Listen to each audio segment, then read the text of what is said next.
에베소서 2장 11절에서 22절 말씀 중심으로 주 안에서 성전이 되어 가고 라는 제목의 말씀으로 하나님 말씀 나누도록 하겠습니다. 우리는 감사를 회복하기 위해서 어떠한 말씀으로 어떠한 진리를 붙들고 감사할 것인가 라는 내용으로 지금 우리가 말씀을 보고 있습니다. 아까 우리 장로님께서 참 은혜롭게 기도해 주신 바와 같이 지난주에는 비가 너무 많이 와서 광주라든지 또 전라도라든지 충청도라든지 경상도라든지 혹은 서울 인근에 많은 어려움이 있었습니다. 그러다 보니까 참 보는 우리 입장에서도 같은 국민이요 또 같은 이웃이다 보니까 상당히 애처롭고 안타깝고 어떻게 하면 이 어려움을 잘 극복할 수 있을까 그런 마음들이 생기게 됩니다. 여러분 사실 이런 일주일간의 사건을 놓고 보면 우리가 조건으로 감사하기는 상당히 어렵겠죠. 그죠? 이렇게 비가 많이 왔는데 감사하기는 쉽지 않습니다. 또 수재민이 저렇게 많이 발생했는데 감사하기는 쉽지 않습니다. 그래서 제가 드리는 말씀은 성경적으로 조건에 의한 감사를 찾지 말고 본질, 말씀으로 감사를 찾아보자 라는 내용으로 말씀을 드리고 있습니다. 그래서 지난주에 그리스도 안에서 하늘에 속한 신령한 복을 주심을 감사하고 거룩하고 흠이 없게 우리를 교회와 성도로 세우심에 감사하고 예수님 안에서 하나님의 자녀들, 아들들이 되게 하심을 감사하자. 이게 지난주의 말씀이었습니다. 오늘 본문은 이제 조금 다른 측면에서 사도 바울이 감사의 이야기를 하고 있습니다. 신분의 변화에 관한 이야기를 주로 하고 있습니다. 여러분 신분의 변화라는 이 문장을 잘 기억하시고 오늘 말씀을 들으시면 대단히 유익이 되리라고 생각이 됩니다. 오늘 본문 11절을 한번 보시면 그러므로 생각하라 너희는 그때의 육체로는 이방인이요. 지금 이 말씀을 듣는 사람들은 에베소에 거하는 사람들입니다. 예수님을 믿기 전에는 다 이방인이었습니다. 그러니까 이건 유대인의 개념에서 이야기를 하는 거예요. 그래서 이스라엘 백성 12지파만 이제 하나님께서 인정하시는 이스라엘 유대인이고 그 외에는 다 이방인입니다. 그러니까 예수 믿기 전에 너희는 다 이방인이었다라는 것이고요. 뿐만 아니라 11절 하반절을 보시면 할례를 받지 않는 무리라 칭함을 받았다 이렇게 표현하고 있습니다. 그러니까 유대인들은 할례를 받았거든요. 유대인이 아닌 사람들은 무할례자라는 의미입니다. 그러니까 너희는 예수님 믿기 전에는 예수님 밖에서는 신분이 이방인이고 무할례자이라는 얘기가 됩니다. 그러니까 에베소에 있는 교회와 성도로 부르심을 받는 이들에게 전에는 너희의 신분이 이방인이고 전에는 너희의 신분이 무할례자였다는 것이죠. 12절로 가면 전에는 그리스도 밖에 있었습니다. 전에는 이스라엘 나라 밖에 있었다는 것입니다. 12절로 계속 가시면 외인일 뿐만 아니라 소망도 없고 하나님도 없는 신분을 가졌다는 것입니다. 그러다가 예수님의 십자가 보혈을 통하여 은혜와 믿음으로 이들의 신분이 바뀌게 됩니다.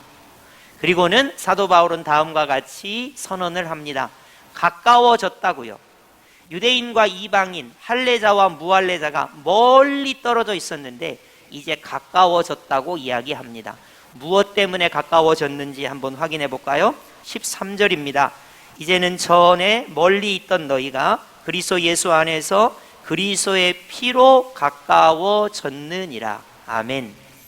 이 말씀이 대단한 선언입니다. 유대인과 이방인이 가까워질 수가 없습니다. 왜냐하면 유대인은 이방인을 상종하지 않습니다. 유대인이 이방인을 접촉하면 불결해지기 때문에 거룩이 훼손된다고 생각해서 유대인은 이방인과 교제하지 않습니다. 그렇기 때문에 전에 멀리 떨어져 있던 이들입니다. 할례자와 무할례자는 서로 교제하지 않습니다. 그런데 여기에 중요한 선언을 하고 있습니다. 예수님 안에서 그리스도의 피로 가까워졌다는 선언을 하고 있는 거예요. 여러분, 여기에 중요한 의미가 있습니다. 여러분이 만약 여러분의 가정에 남편과 아내분이 계시는데 보통은 여자분들이 먼저 믿죠. 남자분들이 좀 늦게 믿습니다. 그러다 보니까 갈등이 있어요. 그러다 보면 여러분이 예수님을 믿는 아내와 예수님을 믿지 않는 남편과 점점 멀어지는 경향이 있습니다. 여러분, 예수님을 믿으면 예수님의 피로 가까워져야 합니다. 왜냐하면 이게 성경 말씀이에요. 자, 예수님을 믿는 아내가 예수님을 믿지 않는 남편이지만 그 영혼을 긍휼히 여기고 불쌍히 여기고 사랑해서 그를 위하여 기도해야 합니다.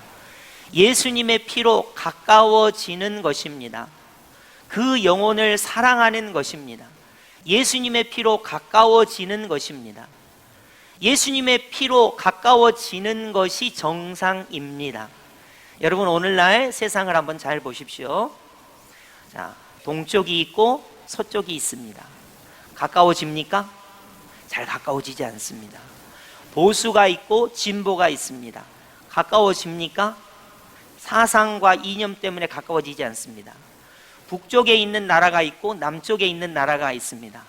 가까워질 수 있습니까? 공산주의와 자본주의, 민주주의 때문에 가까워질 수가 없습니다.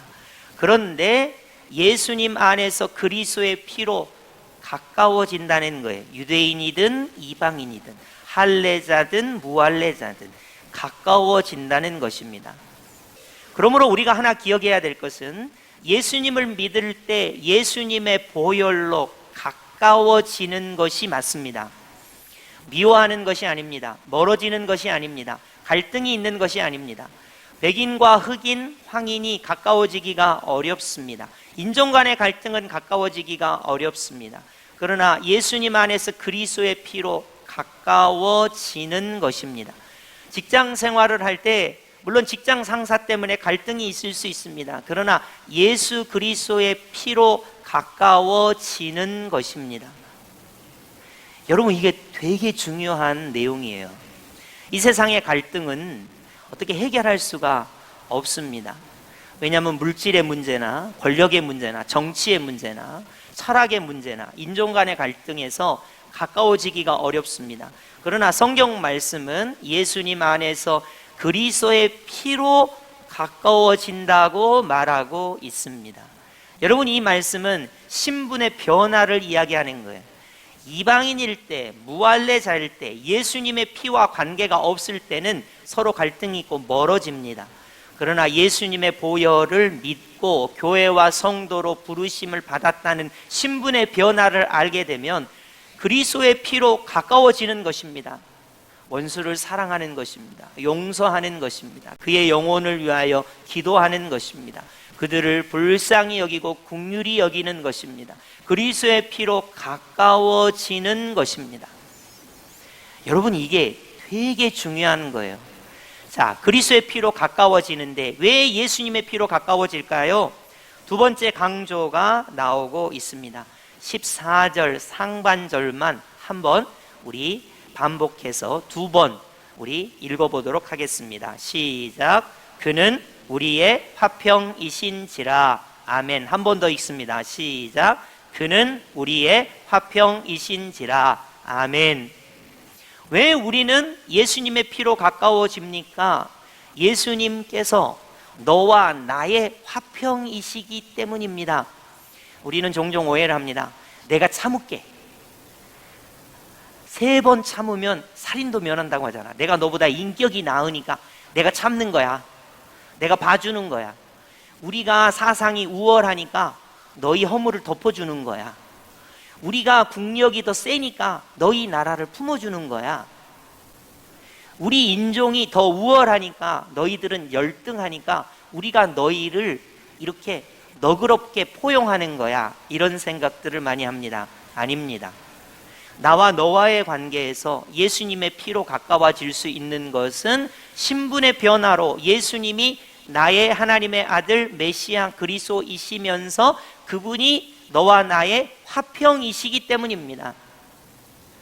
예수 그리스도가 있는 곳에, 예수 그리스도의 이름을 부르는 곳에 화평의 역사가 있는 것입니다. 남편과 아내가 가까워져야 합니다. 왜냐하면 예수님의 피로 가까워지기 때문입니다. 남편과 아내의 평화가 있어야 합니다. 왜냐하면 예수님을 믿는 나의 예수님은 화평이시기 때문입니다. 그러므로 여기서 우리가 하나의 원리를 발견할 수 있습니다. 점점 멀어지면 예수님을 믿는 것과 상당한 관계가 어렵다는 것을 우리가 즉시로 알아차리셔야 합니다. 화평이 사라지고 원망과 불평, 다툼과 갈등이 있다면 예수님이 나의 화평이신데 이 부분에 대해서 우리가 반성하고 돌이킬 필요가 있습니다. 그러면 목사님, 점점 가까워져야 되고 예수님이 우리 화평이시면 우리는 손해를 봐야 되잖아요. 그렇습니다. 그리스도인은 가까워지고 화평이신 예수님을 나타내기 위해서 손해를 보는 것입니다. 우리가 이익을 얻는 것이 아닙니다. 그리스도인은 예수님의 피로 가까워지고 예수님이 화평이심을 나타내기 위해서 박해를 받아도 무저항으로 우리가 그 박해를 받아야 하고, 세상에서 오해를 할지라도 우리가 예수님이 화평이시기 때문에 그 화평을 나타내는 방식으로 살아야 하는 것입니다. 그렇기 때문에 그리스도인들이 그리스도인의 이권을 추구하고 그리스도인만을 위한 자세를 가지는 것은 어떻게 보면 일장일단은 있습니다만은 그것이 성경적으로 반드시 옳은 태도가 아닙니다. 예수님의 피로 가까워졌습니다. 예수님만이 우리의 화평이십니다. 그래서 사도 바울은 유대인과 이방인, 할례자와 무할례자가 이 그리스도의 피로 가까워져야 한다는 거예요. 예수님이 화평이셔야 한다는 거예요. 이것은 유대인에게도 이방인에게도 엄청난 충격적인 모습입니다. 왜냐하면 신분이 변화가 됐기 때문이라는 거예요. 신분이 변화되지 않으면 가까워질 수 없습니다. 신분이 변화되지 않으면 예수님이 나의 화평이시라는 것을 인정하기가 어렵습니다. 오늘 본문의 가장 중요한 내용은 신분의 변화를 인식하라는 것입니다. 너 이방인이냐? 그러면 가까워질 수가 없어요. 너 무할례자냐? 그럼 가까워질 수가 없습니다. 교회와 성도라고 하는 그 신분의 변화를 알아야 그리스도의 피로 가까워지는 것이고 예수님께서 관계 속에서 화평이시라는 것을 우리가 고백할 수가 있습니다. 14절 후반절을 보시면 원수된 것 곧 중간에 막힌 담을 자기 육체로 허시고, 예수님이 십자가에서 자기 육체를 우리를 대속하시기 위하여 친히 죽으셨습니다. 이것은 막힌 담을 허시기 위함입니다. 여러분, 이런 찬양이 있어요. 꼭 기억하세요. 주는 평화 막힌 담을 모두 허셨네. 여러분, 이 찬양이 이 구절을 놓고 만든 찬양이에요. 예수님은 평화인데 모든 막힌 담을 허셨어요. 남편과 아내의 막힌 담.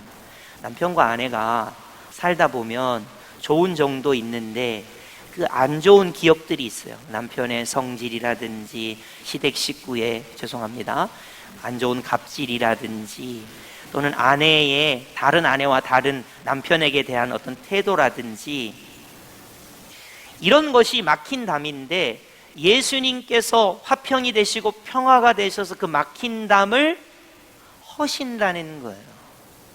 그래서 평화의 관계로 나아간다는 것입니다. 여러분, 공산주의와 민주주의의 이 막힌 담은 뭘로 어떻게 해결할 수 있습니까? 이념이 다른데 어떻게 평화를 추구할 수 있습니까? 그래서 평화가 이루어질 수가 없는 거예요. 그런데 예수님께서 평화가 되셔서 막힌 담을 허신다고 말하고 있습니다. 직장 관계의 상사와 부하 직원과의 그 어떠한 갈등, 여기도 인격의 문제나 보수의 문제가 아닙니다. 사례의 문제가 아니에요. 이것은 예수님이 나의 평화가 되셔서 예수님이 나를 다스려 주심으로 막힌 담을 허는 것뿐입니다. 그래서 우리 그리스도인들은 여러분이 신분의 변화를 믿으신다면, 내가 예수님을 믿기 전에는 이방인이요, 예수님을 믿기 전에는 무할례자요, 예수님을 믿기 전에는 하나님도 없었던 자였지만 이제 예수님을 믿고 나서 교회와 성도라고 하는 신분을 얻게 된 다음에는 그리스도의 피로 가까워졌다. 예수님 때문에 우리는 이제 화평을 이루게 되었다. 예수님이 나의 화평이시다 라는 신분의 변화를 우리가 느껴야 한다는 것입니다. 저는 강조하고 싶습니다. 오늘 진리의 말씀을 통해서 첫 번째, 예수님의 피로 가까워지게 하시니 감사합니다. 여러분이 감사를 회복하시기 바랍니다. 멀어지는 것이 아니라 그리스도의 피로 가까워지는 것입니다. 가까워지도록 기도하는 것입니다. 가까워지도록 거룩해지는 것입니다. 예수님께서 우리의 화평이심을 고백하면서 감사를 회복하는 것입니다. 그럴 때 19절을 보십시오. 16절을 보시겠습니다. 십자가로 이 둘을 한 몸으로 하나님과 화목하게 하려 하심이라. 원수된 것을 십자가로 소멸하시고, 인간 관계에서 예수님이 화평이 되셨잖아요. 이제 하나님과 나와의 관계에서 예수님으로 말미암아 하나님과 화목하게 됩니다. 여러분, 인간은 죄 때문에 하나님과 화목한 관계가 아니었어요. 죽음 때문에 하나님과 화목한 관계가 아니었습니다. 공중권세 잡은 자 사단 마귀 때문에 하나님과 인간의 관계가 화목한 관계가 아니에요. 예수님 때문에, 예수님의 십자가 때문에 드디어 하나님과 화목한 관계가 되었습니다. 죄에서 예수님의 십자가 보혈로 자유를 얻었습니다. 사망에서 예수님의 부활로 부활과 새 생명을 얻었습니다. 마귀의 종노릇 하던 자리에서 예수 그리스도의 구원을 통하여 하나님의 자녀가 되는 권세를 얻었습니다. 마침내 하나님과 화목하게 되는 관계가 되게 됩니다. 뭘 말합니까? 신분의 변화가 인간과의 화평, 하나님과의 화목을 가져오게 되었다는 것입니다. 이것을 통해서 감사를 회복할 수가 있습니다. 제가 주로 강조하는 것은 조건을 통해서 감사하는 것은 한계가 있습니다. 여러분, 돈이 많을 때는 감사할 수 있어요. 근데 돈이 없을 때는 감사하기가 어려워요. 왜냐하면 이건 조건이니까, 환경이니까. 건강할 때는 감사할 수가 있습니다. 근데 건강을 잃어버리면 감사하기가 어려워요. 잘 될 때는 감사할 수 있습니다. 그러나 잘못되면 감사하기가 어려워요. 그래서 조건과 환경을 가지고 감사할 수는 있습니다만은 그것은 성숙한 감사라고 보기는 어렵습니다. 그러나 그리스도의 피로 가까워짐을 감사하는 것, 예수 그리스도가 나와 너의 화평이심을 고백하여 사람과 화평하고 하나님과 화목한 것을 감사하는 것은 다른 차원의 감사입니다. 그래서 결론을 이렇게 말하고 있지요. 19절로 가면 이제부터 너희는 외인도 아니요, 예수님을 믿기 전에는 이방인이었어요. 무할례자였어요. 하나님 밖에 있었던 이스라엘 나라 밖의 사람이에요. 이제 예수님 안에서 어떻게 됩니까? 외인이 아닙니다. 나그네가 아닙니다. 성도들과 동일한 시민이라고, 하나님의 권속이라고, 교회라고, 성도라고 신분이 바뀌었다는 것입니다. 여러분, 우리가 기도할 때 하나님 감사합니다. 물질도 없고 건강도 없고 성공도 하지 않았지만 내가 교회가 된 것, 성도가 된 것, 예수의 십자가로 신분이 바뀐 것을 감사합니다. 이렇게 기도하는 사람을 저는 거의 보지 못했습니다. 왜 그런 줄 아세요? 신분의 변화에 대한 감사와 감격이 오늘날 현대 그리스도인들에게 없어요. 돈은 감사하고 건강은 감사하고 성공은 감사하는데 예수님의 보혈로 내가 신분이 변화되어 교회가 된 것, 성도가 된 것에 대한 감사와 감격을 상실한 시대를 살고 있습니다. 여러분, 자, 신분의 변화를 한번 그냥 예를 극단적으로 한번 들어볼게요. 미국 시민권을 가진 사람은 요즘 기가 살 것 같아요. 왜냐하면 미국에서 우리 관세를 이렇게 할 테니까 너네는 자세를 낮춰 이러잖아요. 우리 대한민국 국민들은 아유, 미국이 관세를 이렇게 많이 했는데 우리 관세 협상 잘 돼가지고 제발 우리가 좀 관세를 많이 안 받고 했으면 좋겠다. 우리뿐만 아니라 캐나다도 그러고 멕시코도 그러고 브라질은 관세를 더 많이 맞았고 러시아는 관세를 더 많이 맞았어요. 여러분, 우리의 신분이 우리나라 국민이라는, 미국의 국민이라는 것에 국한되어 있으면 조건과 환경의 지배를 받겠습니다.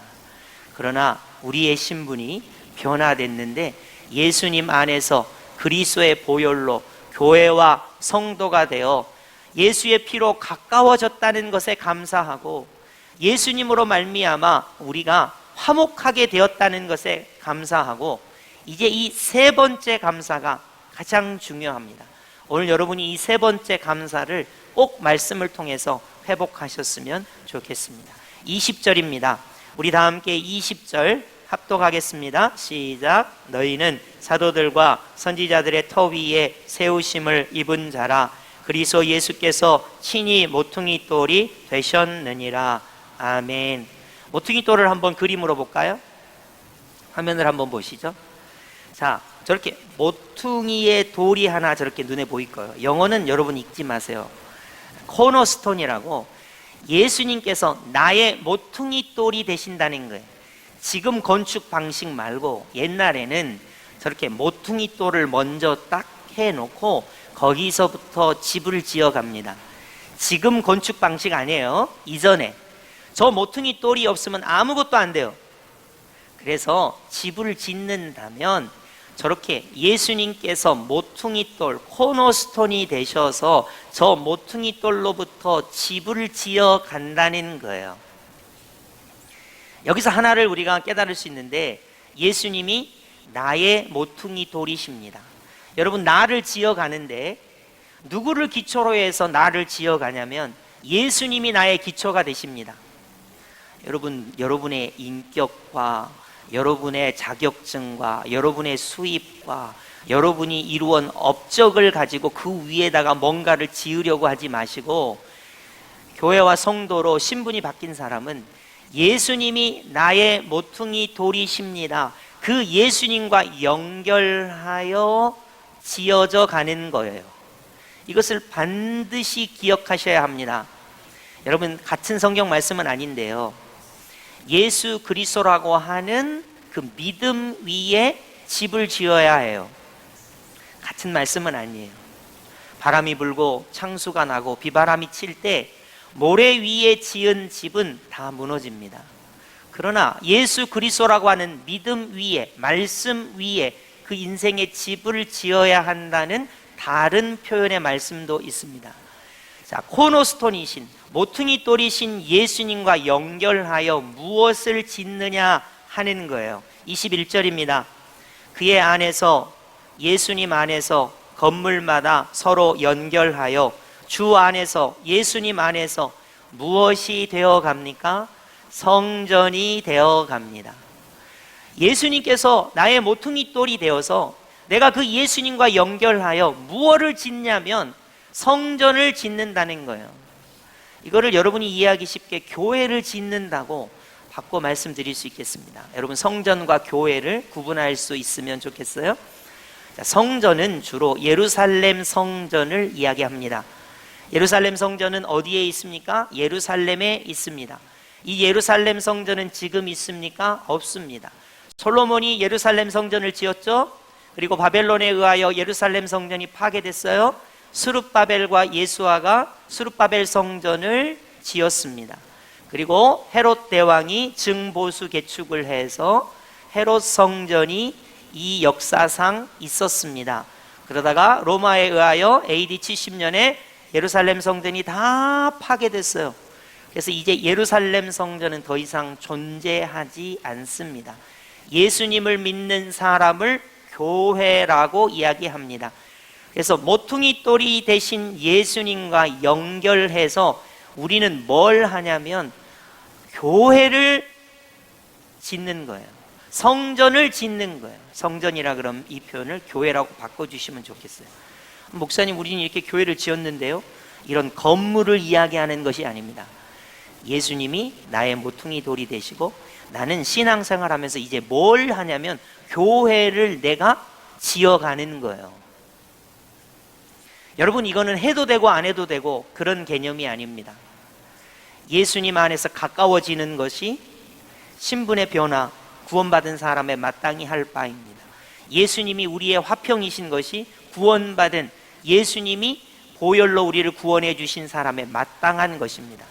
예수님이 나의 모퉁이 돌이 되시고 이제 나는 말에나 생각에나 행동에나 모든 삶을 통해서 예수님이 모퉁이 돌이 되시고 그것과 연결해서 교회를 지어가는 신앙생활을 하는 거예요. 건물을 말하는 게 아닙니다. 우리는 이렇게 건물을 지었잖아. 이걸 말하는 게 아니에요. 예수님이 나의 모퉁이 돌이 되시고 그 예수님과 연결해서 내가 교회를 지어갑니다. 이거를 모르시는 분들이 되게 많더라고요. 나는 교회다. 나는 성도다. 그러면 일주일에 한 번 마음의 평화를 위해서 예배당에 왔다 가는 것으로 모든 것을 다 했다고 생각하는 그리스도인들이 많더라고요. 그게 아니고 예수님이 내 안에 모퉁이 돌이 되세요.